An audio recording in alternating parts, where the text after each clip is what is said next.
ناظرین، سانحہ model town کو 6 سال گزر گئے ہیں۔ اب تک متاثرین پریشان ہیں، انصاف کے منتظر ہیں۔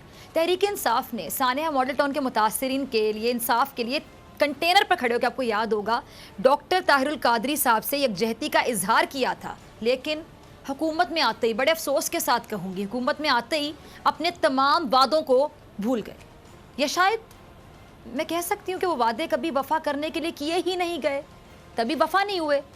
چونکہ اس وقت تحریک انصاف کی وہ کہہ لیں کہ ایک سیاسی ضرورت بھی تھی اور نون لیگ کی حکومت کو گرانا تھا اور عوام کی نظروں میں ان کے کالے چٹھے کھولنے تھے، اس لیے اس وقت ساتھ دیا۔ بڑے افسوس کے ساتھ یہ سب کہہ رہی ہوں میں، کیونکہ امید یہ نہیں تھی کہ ایسا ہوگا، تحریک انصاف کی حکومت میں بھی انصاف نہیں ملے گا انہیں، بڑا افسوس ہوا مجھے۔ لیکن جب اب مظلوموں کو انصاف دلانے کا وقت آ گیا ہے، اب جب پریکٹیکلی ثابت کرنے کا وقت آ گیا ہے، صرف زبانی جمع خرچ نہیں، جو کہا تھا اس کو پورا کرنے کا وقت آ گیا کہ انصاف ملے گا ان کو، تو حکومت کو 2 سال کا عرصہ گزر گیا۔ ناظرین، آپ میری بات اگری کریں گے، لیکن اب تک کوئی انصاف نہیں مل سکا سانحہ ماڈل ٹاؤن والوں کو۔ وجہ کیا ہے؟ کیوں ایسا ہوا؟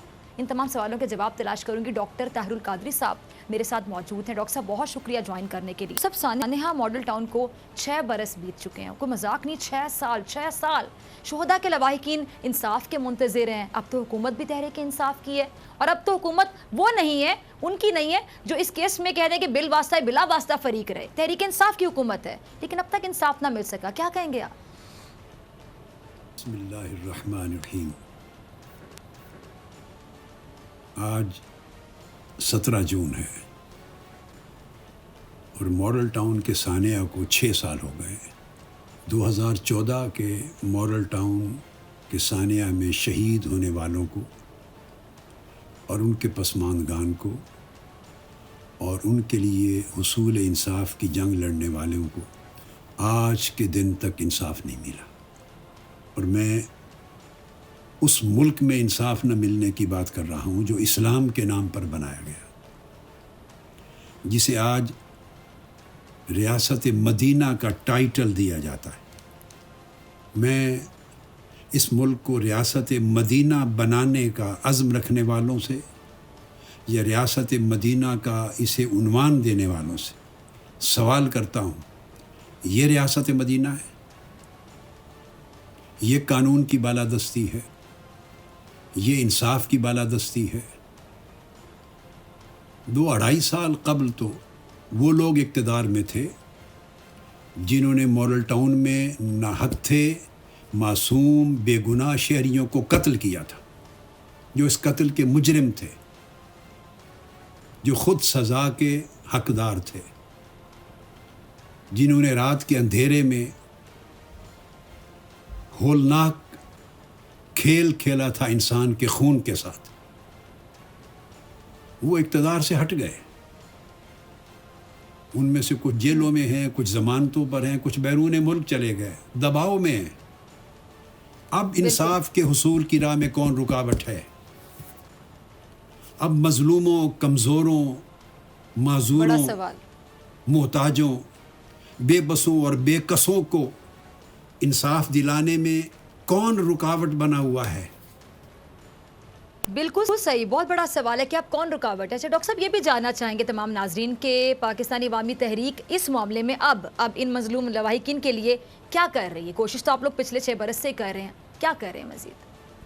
ہم اینٹی ٹیررزم کورٹ میں مسلسل کیس لڑ رہے ہیں، کروڑ روپے کا خرچ کر کے ہائی کورٹ میں مسلسل اپیلوں میں جنگ لڑ رہے ہیں، سپریم کورٹ میں گئے ہیں، 5 سال کی تگ و دو کے بعد جا کے ایک JIT بنوائی، جس میں سانحہ ماڈل ٹاؤن کی آزادانہ تفتیش ہوئی، جس میں 80 یا 90 یا 100 کے قریب ہماری شہادتیں ہوئیں، ہمارے گواہان پیش ہوئے، سٹیٹمنٹس ریکارڈ ہوئیں، 150 سے زائد شہادتیں ریکارڈ ہوئی ملزموں کی، مجرموں کی، جن پر قتل کا مقدمہ تھا، حتیٰ کہ شہباز شریف صاحب، رانا ثناء اللہ صاحب اور نواز شریف صاحب تک کے بیانات قلم بند ہوئے۔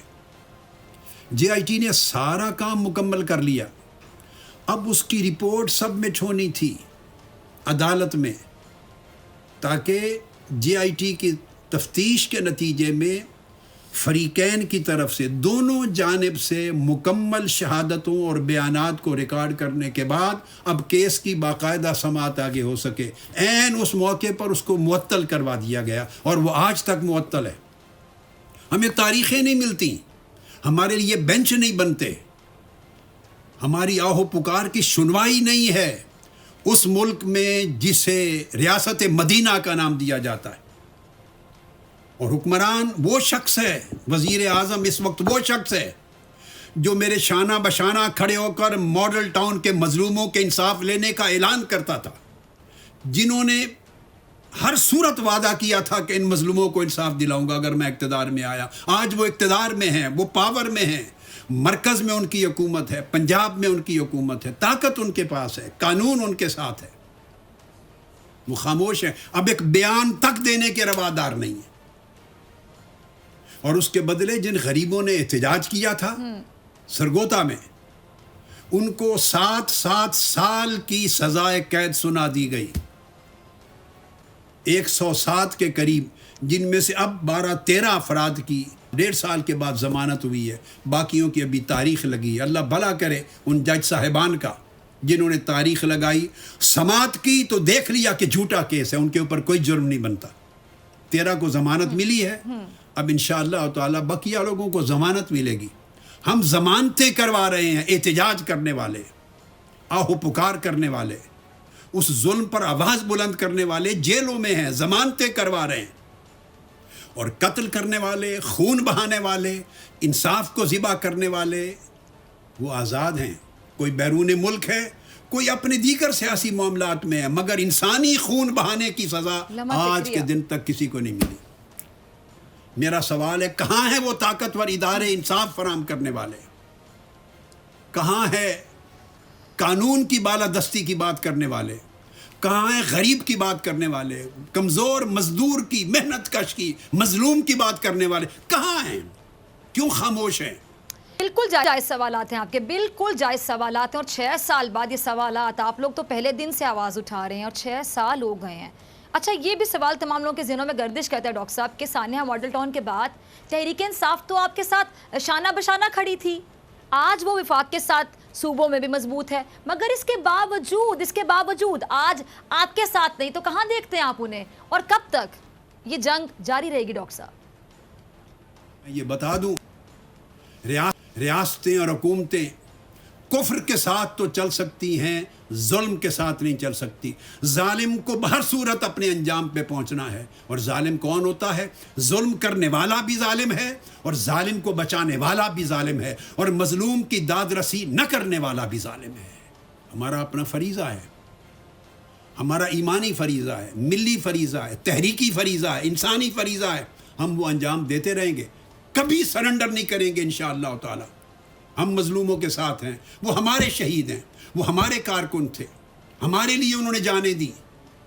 ہماری تحریک اور ہماری تحریک کا ایک ایک فرد ان کے ساتھ کھڑا ہے، ان کے سکھ میں، ان کے دکھ میں، ان کے غم میں، ان کی خوشی میں۔ یہ وہ چیپٹر ہے جس کے اوپر ضرورت نہیں ہے کہ میں لوگوں کو آگاہ کروں، یہ ہمارا ایمانی فریضہ ہے۔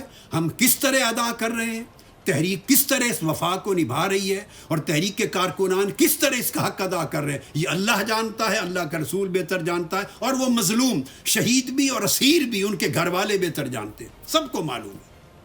ہم یہ جنگ لڑتے رہیں گے انشاءاللہ تعالی حصول انصاف تک اور حصول قصاص تک۔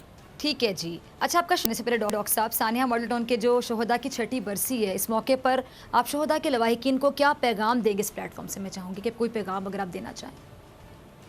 میں اس موقع پر شہیدوں کی عظمت کو سلام کرتا ہوں، ان کے وارثان کو سلام کرتا ہوں، تنزیلہ شہید اور اس کی بیٹیوں کو اور اس کے فیملی کو، شازیہ شہید اس کی فیملی کو، ان کے اعزاء اقارب کو، اور باقی مجموعی طور پہ تو 27 شہید ہوئے تھے ہمارے اس سانحہ میں، مگر خاص ماڈل ٹاؤن میں 14 شہید تھے، باقی کچھ اسلام آباد میں ہوئے، کچھ دیگر راستوں میں ہوئے جن کو بعد ازاں مارا گیا۔ میں سارے شہیدوں کی فیملی کے ساتھ اپنا اظہار یکجہتی کرتا ہوں۔ اللہ رب العزت نے انہیں عظیم استقامت دی ہے، ان کو صبر، استقامت اور عزم کا پہاڑ بنایا ہے، ان کو اللہ نے ایمان دیا ہے. وہ بکے نہیں تھے، نہ بکے ہیں، نہ جھکے ہیں، نہ ڈرے ہیں، نہ مزمحل ہوئے ہیں، نہ مایوس ہوئے ہیں. وہ غریب ہیں، کمزور ہیں. ان کے لوگ شہید بھی ہوئے، وہ بھوکے ہیں، ان کے پاس وسائل نہیں ہیں، وہ پیاسے ہیں، ان کے پاس سائشیں نہیں ہیں. مگر اس غربت کی، کمزوری، مجبوری کی حالت کے باوجود اللہ نے ایمان میں انہیں بڑا امیر بنایا ہے. ایمان اللہ رب العزت انہیں پہاڑوں کی طرح دیا ہے، استقامت پہاڑوں کی طرح دی ہے، سمندروں کی طرح اللہ رب العزت نے ان کی حالات میں پیکر بن کے صبر و استقامت کا اور ایمان کا کھڑے رہے ہیں. پوری تحریک ان کے ساتھ ہے. میں اس موقع پر جملہ پسماندگان جو شہداء کے ہیں ان کی فیملیز کو سلام کرتا ہوں، ان کے بچے بچیوں کو سلام کرتا ہوں. میں ان یتیموں کو سلام کرتا ہوں، ان مسکینوں کو سلام کرتا ہوں، ان محتاجوں کو سلام کرتا ہوں، ان کمزوروں، بے بسوں، بے کسوں کو سلام کرتا ہوں جنہوں نے صبر کا دامن ہاتھ سے نہیں چھوڑا. مگر ایک طرف وہ سوسائٹی ہے، وہ ادارے ہیں، وہ طاقتور لوگ ہیں، وہ قانون اور نصاب فراہم کرنے والے لوگ ہیں جنہیں سانپ سونگھ گیا ہے، سانپ سونگھ گیا ہے. وہ انصاف مہیا کرنے میں مدد تو کیا کرنا، بالکل صحیح. وہ تو ناجائز جو قید ہوئے پڑے ہیں ان کو چھڑانے کے روادار نہیں ہے، وہ آواز بلند کرنے کے روادار نہیں، ایک بیان تک دینے کے روادار نہیں ہے. ہم اللہ کی بارگاہ سے مایوس نہیں ہیں. انشاءاللہ تعالی اللہ رب العزت کی مدد و نصرت نازل ہوگی. اللہ کی مدد غریبوں کے ساتھ ہوتی ہے، مستضعفین کے ساتھ ہوتی ہے، کمزوروں کے ساتھ ہوتی ہے، مجبوروں، بے کسوں اور بے بسوں کے ساتھ ہوتی ہے. انشاءاللہ ہمارے پاس آج بھی اللہ کی مدد کی انتظار ہے، اور آخرت میں تو جب اللہ کی عدالت لگے گی وہاں تو انصاف ہونا ہی ہونا ہے. اللہ رب العزت ہم سب کا حامی و ناصر ہو، ہماری مدد و نصرت فرمائے، اور جلد انصاف اور قصاص سے مالا مال کرے ان لوگوں کو جو اس کی جنگ لڑ رہے ہیں. بہت شکریہ ڈاکٹر طاہر القادری ساتھ موجود تھے.